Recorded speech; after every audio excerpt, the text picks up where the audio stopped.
Hey everyone, welcome back to the channel. In today's video, I'm going to show you how to use OpenAI Prism, a full breakdown of what it does, how it actually works, and how you can practically use it once it drops. So first of all, let's just understand what OpenAI Prism is. So Prism is the next generation AI interface that is built to handle the context-rich tasks, multimodal input, and advanced reasoning. You can think of it as an AI that doesn't just answer the questions, it considers the complex context and connects the dots across the formats like text, code, document, and more. So first of all, in order to access it, you need to come here on openai.com/prism. When you are here, you will see this particular tab that says Explore Prism. So when you click on this option, you will be landed here on this particular page where it is going to show you all of the projects that you have created. So since you are absolutely new to the platform, you can start creating the projects from the scratch. For that, click on this particular option of creating the project.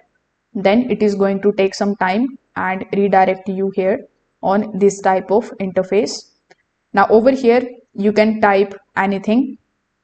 So here Prism is built to handle variety of tasks from simple answers to the complex project work.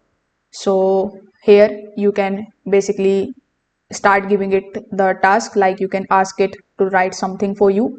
You can ask it to know anything about any complicated topic, for document understanding, and for multi-format analysis. So one of Prism's strongest feature is its ability to work with the multiple input types at once. You can upload the text documents, images, and other contextual files along with your prompt by using these options that are given here on this page. So over here, let's say I want to give it a prompt. So here I'm going to type summarize the main findings from the document and identify 2 areas where further research is needed. So if you have any document, you can just simply upload that, and after that you can give it a prompt like this. So the next thing is Prism's conversational abilities let you follow up questions that build on the earlier responses. So this means that you can refine the results without starting over.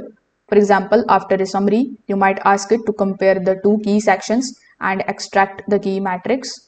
Prism shines when you use it as a collaborator and not just a query tool, meaning that you give it enough context and the direction so that it can generate the useful, connected, and actionable output for you. So if this video helped you understand how you can use OpenAI Prism, make sure that you like this video and subscribe to the channel. If you have any questions, you can just simply drop them in the comment section below. Thanks for watching, and I will see you in the next one.